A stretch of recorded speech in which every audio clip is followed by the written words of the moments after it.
your Kachika, Khalis, Khayn. Thank you for being here and thank you for watching my last video.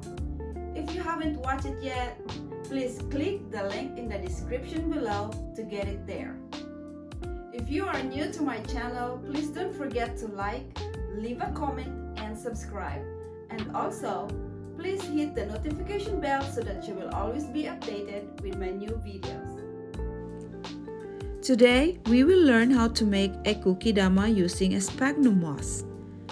Kokedama is a mossable plant. It is originated from Japan. It is also called a poor man's bonsai. Making a kokedama is very relaxing and calming. So here's what we need to make a kokedama. Your plant, which is a fern. A fern fits very well with a sphagnum moss since they both need a lot of humidity. We need a peat moss and a potting mix, perlite, water, strings and scissors, a pail of water for hand washing. We are going to be messy, so we need this. Of course, the towel for drying our hands. Now that everything we need are here, let's get started. First, empty the bowl of the potting mix, peat moss, and the perlite in a container. Just make sure that you have enough room to mix the soil mixture. Remove big pieces of wood chips from the mixture if you find some.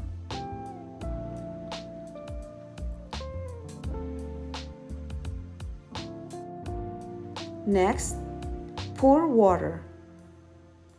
I just make an estimate how much water is needed until I reach the consistency that I want.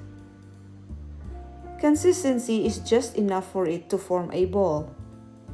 If in case you poured more water, no worries. Just squeeze it out. Just a note, I added perlite in the soil mixture to improve aeration and making the water drain well. Form the ball just enough to fit the size of the plant. You can squeeze out extra water to make the ball really compact.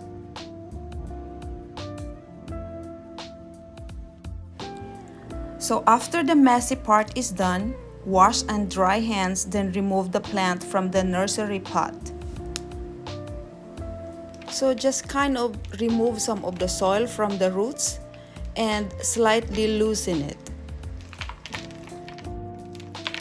Next, break the ball in half and place the plant in between.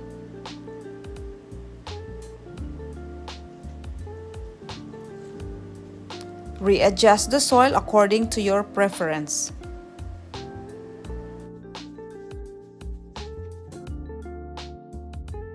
Alright, clean and dry hands for the next step.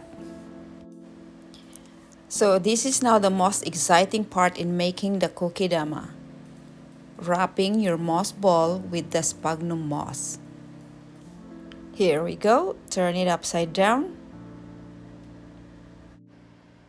Place the ball plant in the center. Then prepare the string so that it's ready when you need it. Adjust the placement of the plant ball and wrap it neatly. You need to cut some part of the sheet moss with a pair of scissors, or you can just pull it apart using your hands so that it is not so bulky and will form the ball nicely. This is the most crucial part of the process since you have to make sure that sphagnum moss will wrap and hold the soil properly. I am really trying to be careful not to make the sheet moss fall apart.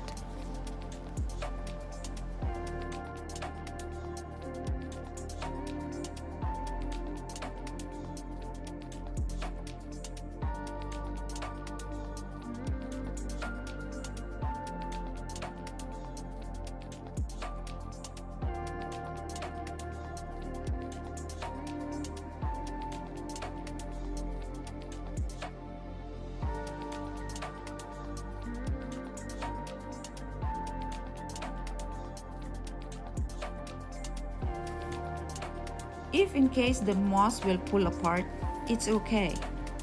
Just patch it back. No big deal. I was actually lucky that I was able to harvest a sheet moss from the ground.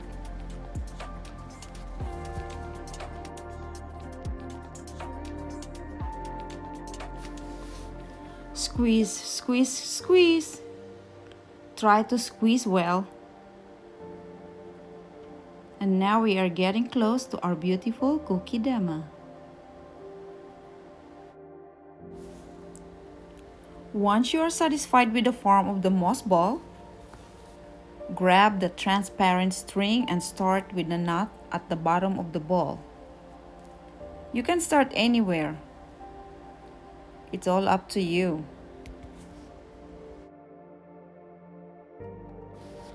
Wrapping the moss needs good hands. Manipulate the string well with your thumb or pointer to hold the string in place while the other string goes around the ball.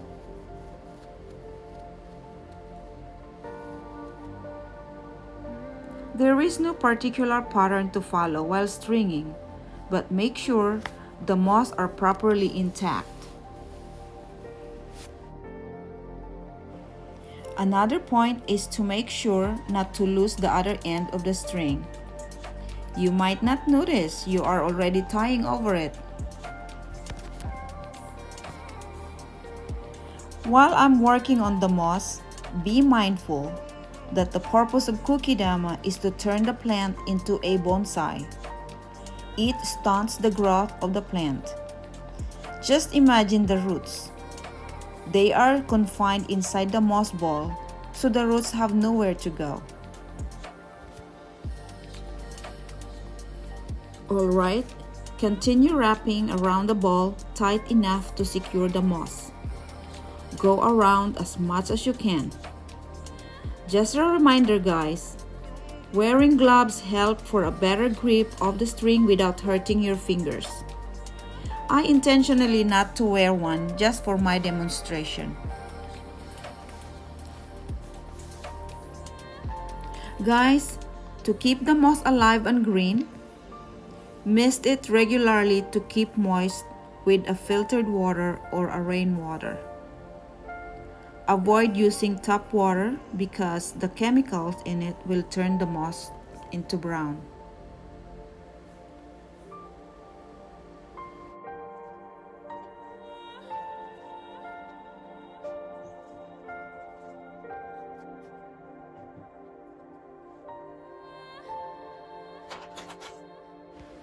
When stringing is finished, end or close the string with a square knot.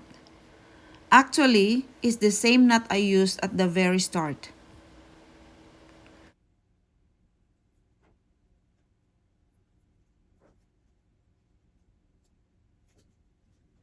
Cut the remaining string and adjust the moss again.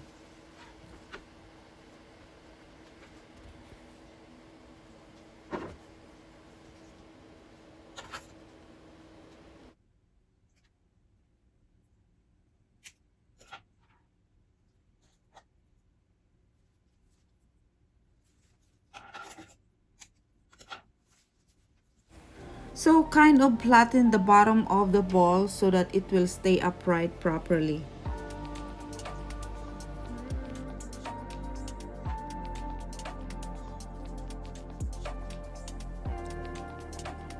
So there we have it, our beautiful Kokedama in a sphagnum moss.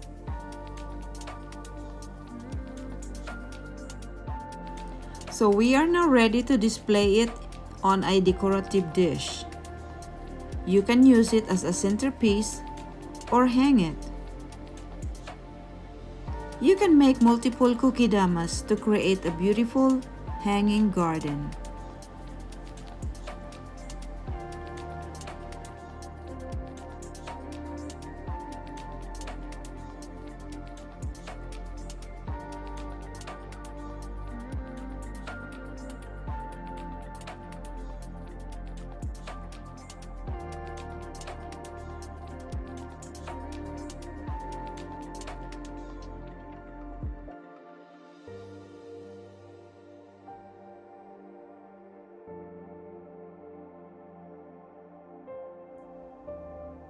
thank you everyone for watching. I hope you have learned something today. If you like my video, please don't forget to leave a comment, like, and subscribe. And don't forget to hit the notification bell so that you will always be updated. I would like to give a shout out to the whole team of HOUSEPLANTS and to the whole PKCM. I hope to see you all in my next video. Smile, life is too short to be unhappy.